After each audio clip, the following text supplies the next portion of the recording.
Have you always wanted to know how to keep your fish tank clean and pristine? Keep watching for practical fish keeping tips, tricks and hacks for your aquarium. What's up everyone, James here, and today I'm going to talk to you about keeping your fish tank clean. We will go through what items you will need to maintain your aquarium and how you do it. I put out weekly videos on fish keeping, tips, tricks and reviews, so don't forget to hit that subscribe button. Right, let's get started.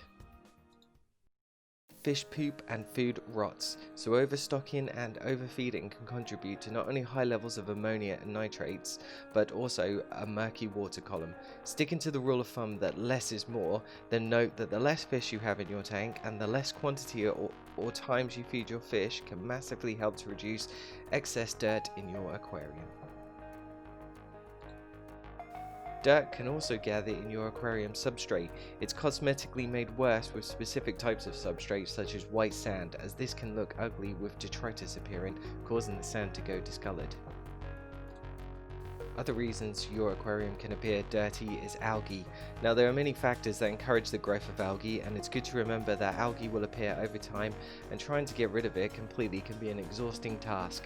The better option here would be to firstly accept that it happens and take steps to help prevent it from appearing in the first place. Algae can appear on anything in your tank, from the glass to the rocks and the plants. One bonus tip in this video to watch out for as beginners is milky or cloudy looking water. If this appears, it is first best to retrace recent steps. Often this appears on new tanks going through the cycling process. It's often referred to as a bacterial bloom. This can also occur if your tank crashes due to killing off the bacteria within the filtration. A common reason is cleaning your filter sponges with tap water instead of the dirty tank water that was removed during water changes. Often overstocking and feeding can cause a crash too if your filtration is being overloaded. So how do we keep our fish tanks clean? First, one would be water changes. These are the simplest way to bring balance back to an aquarium. Adding essential nutrients and removing any toxic bacteria within the aquarium such as nitrates and ammonia. In saltwater aquariums, water changes can help introduce minerals such as calcium back, which may have been absorbed by different types of hard corals. Ultimately, water changes are fundamental to assisting with keeping a fish tank clean and healthy. It's possible to run aquariums without ever changing the water, but this is usually done with experienced fish keepers and not beginners. Next, invest in a gravel vac. There are hundreds of varieties of siphons and vacs on the market. All do practically the same job, which is to remove dirt from your substrate and also to help remove debris in the water column too.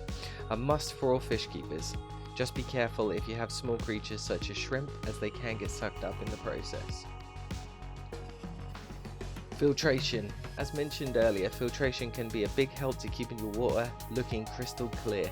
Invest in one which you know can handle the water volume and the bioload of animals you are stocking.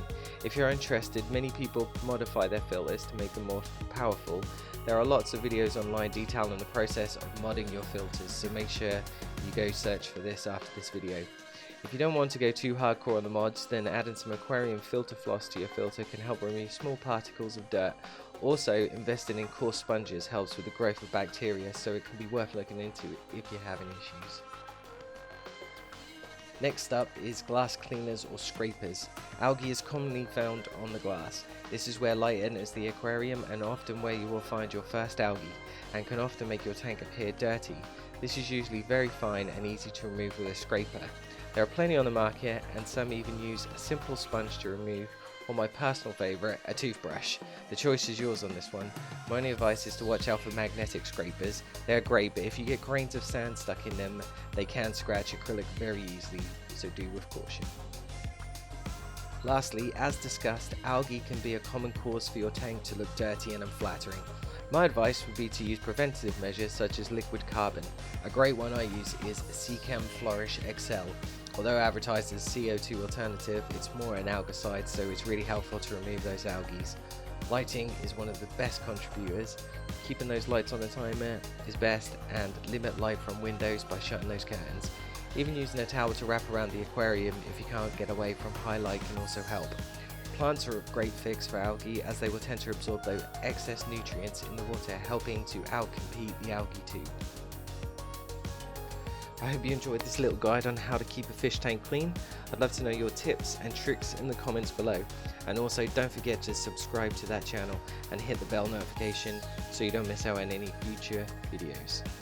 See you next time.